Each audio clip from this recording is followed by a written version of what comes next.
Chapter 22. Caden. Hiring some of the personnel I needed for the shop had been handed over to Lane, and he had done his job well. He'd picked a great team of students from the college who had experience working in coffee shops, and they were conscientious, and it showed on their work records and recommendation letters that they were able to do the job and could handle their studies at the same time while holding down part-time work. Some of the students were depending on the money to buy their books, because most of the fast food places had hired adults and seniors with the downturn of the economy, and they were trying to get through school with little or no resources. Not everyone had the benefit of parents to pay for college, like I did. Lane had filled all the positions from the baristas to the janitors.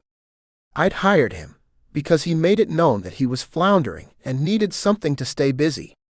Lane had done a great job, and the store was looking amazing. I hired him as the manager of coffee, tea, and thee. I decided that I liked the name, and I'd keep it even if no one else cared for it. However, no one had expressed that it was a stupid name yet, and I took that as a go-ahead to order the sign.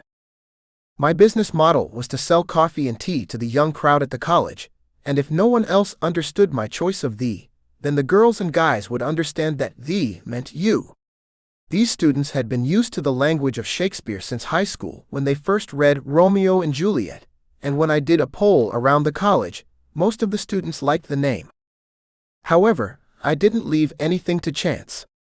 When I wasn't obsessing over Grayle Meadows, I was doing my research because I wasn't sure they liked tea or wanted food they could eat with their coffee or tea, but I discovered that it was imperative that I sold food and maybe some fruit as well. Furthermore, when I met Augustine at Grayle's and ate his delicious pastries and cookies, I made a deal with him as a supplier. I would sell his pastries because everyone knew how young girls and guys were about caffeine to get them going, and something sweet with their coffee. I ordered British scones to go with tea.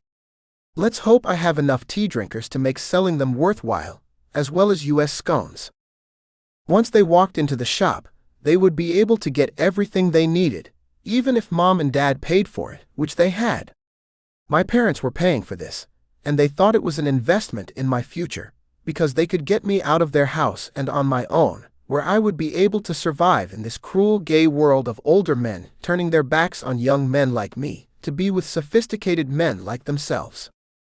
I'd been falling down a deep well of depression, and the only thing that was keeping me going was visiting Grayle's father and getting my shop together.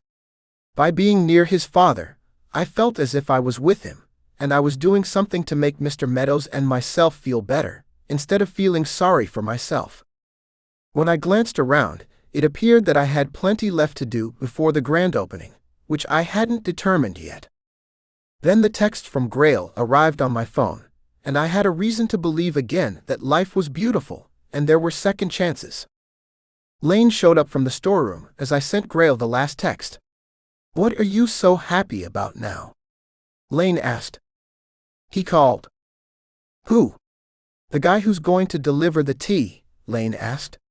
"You know you can't open a shop that has tea in the name, and we don't have tea," Lane announced, taking in a large breath and placing a box on the floor. "I've got that covered, Lane. The tea guy is coming today. I'm talking about Grayle. He texted me and invited me to his house. This is epic." Lane rolled his eyes and looked down at the box he'd set in front of me and hadn't yet opened. We had lots of items to place on the shelves, and boxes that contained coffee and tea mugs. Lane bent down and opened the box with a box cutter, then he eyed me.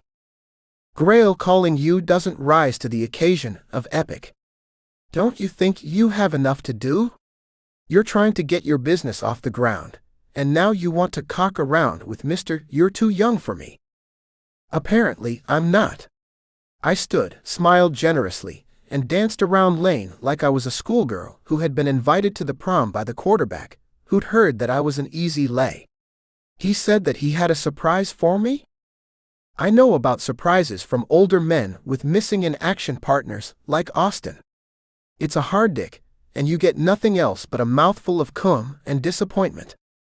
I wished I hadn't told him about giving Grayle a blowjob. I had to remind myself not to talk so much, but he was my best friend, and if I couldn't tell Lane, then who could I tell? Grayle is true to Austin, and he'd never call me if it wasn't over between them. Maybe Austin told him about fucking Zack in the woods. Zack said that he would, and I didn't believe him. Austin would have to be a fool to tell him that, and I don't think Austin is that much of a fool. He'd lose Grayle just like that. And Lane snapped his fingers. I suppose when you sucked his cock in that shack, that must have tipped the scale in your favor with Grayle. Do you think that was it?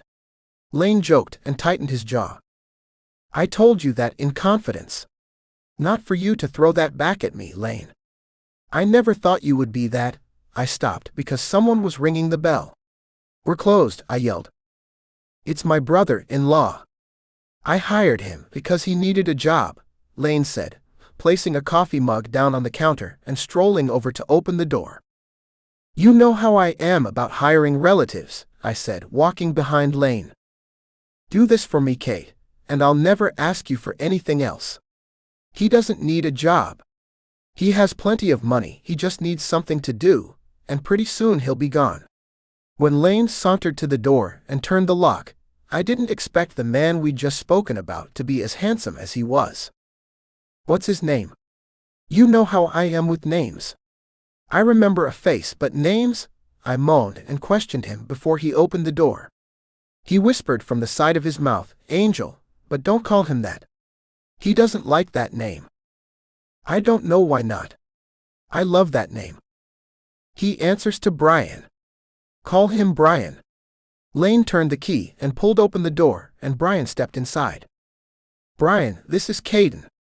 Brian extended his muscular arm, lined and covered with tattoos, smiled an infectious smile, and I placed my palm inside his large hands. He had this soft touch for a man his size, all 6 feet of him. I liked him from the start. Sometimes you didn't know why you liked strangers, but it could be that you had something in common you didn't know about yet, or you were attracted to them physically, or you liked their smile and disposition. It could be a host of things. He brought sunshine to the shop, and I felt it right away. Earlier, I was down about the weekend at Gray's, but looking at Brian made me feel that if I ever got over my obsession with that sexy man, then maybe I could have a fling with Brian. Besides, I needed to sharpen my flirting skills. Hey Brian, it's great to meet you and have you on board. You're hired. Now, how are your skills at handling the job of a barista? I have none, Brian said in an honest, soft voice. But I'm willing to learn. Great, because we have on-site training this week, Lane said. Lane had different jobs growing up, and he was the day manager in the ice cream shop where I first laid eyes on Grayle. Lane did go to college, but discovered that college wasn't for him, so he left me in our 3rd year when he met Scott. Scott made him an offer he couldn't refuse, but should have. The offer was to take care of him while he got his APRN.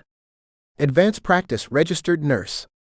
All I could think of was that Lane must have had confidence in Scott and been secure in their relationship. Here Lane was, without a degree, working for me at minimum wage and knowing his partner was working around all those hot doctors and interns.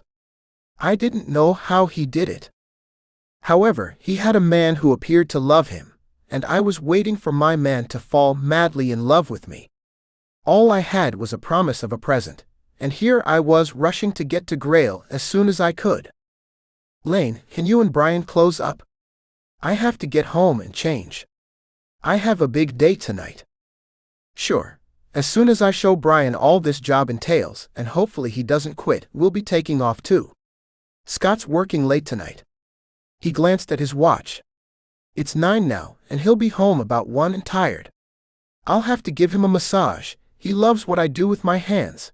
By that time Brian had turned away and was cleaning the shelves for the large tins of coffee and tea for sale. He had books he wanted to read about the drinks we were serving. Who would have thought that Brian was an overachiever?